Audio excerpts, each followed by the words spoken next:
सनातन धर्म के 4 धाम में एक धाम है केदारनाथ धाम। यह धाम अन्य धामों से कई मायनों में अलग है। श्री केदारनाथ धाम के बारे में यह धारणा है कि इस मंदिर का निर्माण पांडवों के द्वारा कराया गया था।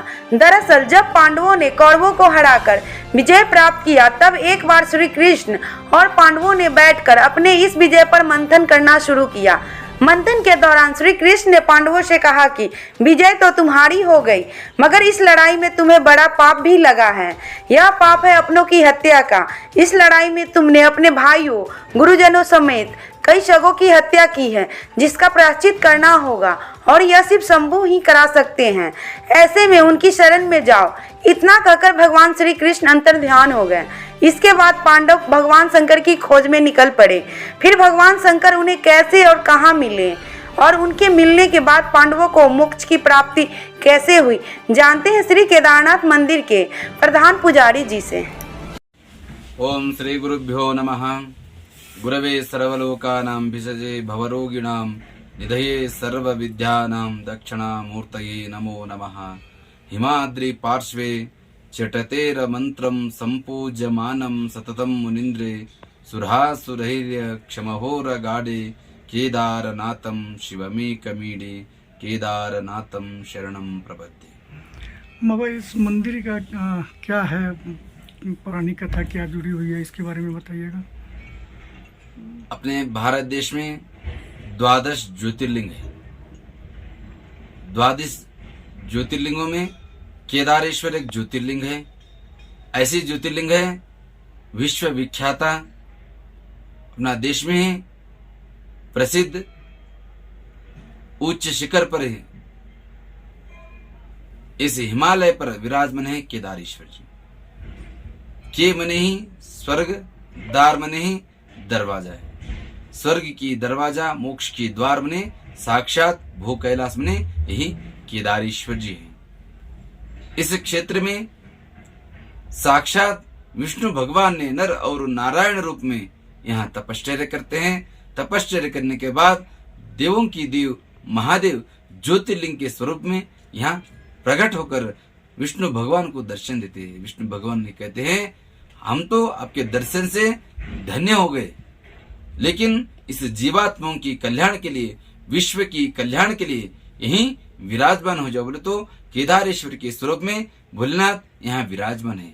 ज्योति मने होते हैं प्रकाश, लिंग मने हैं लीयते गम्यते यत्र तद्लिंगम। जहाँ से शिव जी प्रकट हुई वहीं लीन हो गए, गुप्त हो गए। वही स्वयंभू ज्योतिर्लिंग केदारेश्वर जी है। ये सतयुग के हैं।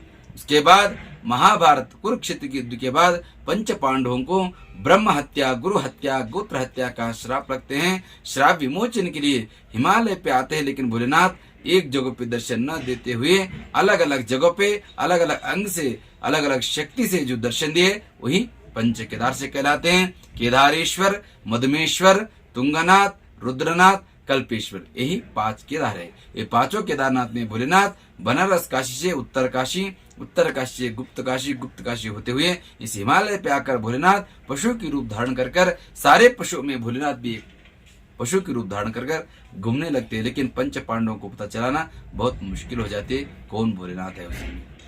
इसलिए वो पंच पांडवों ने भीम भी बुद्धिशाली, बलशाली थे। मेरु सुमेर पर्वत के ऊपर खड़े होकर उग्र रूप लेकर सारे पशुओं को नीचे से भगा देते हैं। लेकिन देवों की देव महादेव अलग रास्ते से जाने लगते, तब पता चल जाता है वही स्वयं भोलेनाथ है। क्यों? तो भोलेनाथ के दर्शन के बिना उनको मोक्ष और प्राप्ति नहीं थे, जीवन की आनंद नहीं थे। इसलिए पीछे जाकर वही भोलेनाथ है स्वयं बोलकर पीछे जाकर पकड़ने जाते दर्शन करने के लिए। तब तक भोलेनाथ उनको परिपूर्ण दर्शन नहीं देना चाहते थे। उनका नीचे बहुत नाराजी भी थे और भगवान जाने उनका मन में क्या थे महादेव की। तब भोलेनाथ मुखभाग जमीन में चिप जाते, अग्रभाग पशुपतिनाथ नेपाल काठमांडू में वहां दर्शन देगी। तो पशु के रूप में आए बोलकर भोलेनाथ के नाम ही पशुओं की नाथ, पशुपतिनाथ, पशुपतिनाथ ऐसे नामांकित हो गए। देवों की देव महादेव वह अग्र रूप वहां दर्शन दिए। यहाँ जो शेष भाग बच गए, पृष्ठ भाग, बैक साइड की, वो पृष्ठ भाग की दर्शन इसे केदारेश्वर में दिए।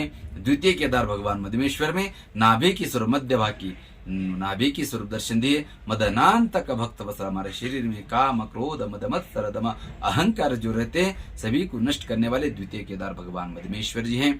तृतीय तुंगनाथ में हृदय और भावुक के दर्शन, रुद्रनाथ में नेत्र मुखमंडल, कल्पेश्वर में जटा, केदारम मध्यमम तुंगम तथा रुद्रालयम प्रियम कल्पकम च महादेवी सर्व पाप प्रणाशम। जिन्होंने पांचों क्षेत्रों की दर्शन पूजन स्मरण करते हैं सर्व पाप प्रणाश हो जाते हैं। जिन्होंने नहीं भी किए पंच केदार गद्य स्थान ऊखी मठ ओमकारेश्वर मंदिर में जाकर भी आप दर्शन पूजन कर ले तो पांचों केदारनाथ के दर्शन की परिपूर्ण पुण्य फल आपको वहां प्राप्त हो जाती है। क्यों? षडमासे पूज्यतो देवः षडमासे मानव स्थिता। 6 महीने भोलेनाथ की पूजा स्वयं जब कपाट बंद हो जाते हैं भस्म समाधि योग समाधि कर महादेव को अखंड ज्योत लगाकर कपाट जो बंद हो जाते हैं 6 महीने के बाद, जब अक्षय तृतीया के बाद जब कपाट खुलते हैं जैसी की वैसी पूजा अखंड ज्योत वैसी चलते रहती है। प्रमाण मने वही देवी देवता लोग करते हैं यहाँ पूजा बोलकर, ये प्रमाण है।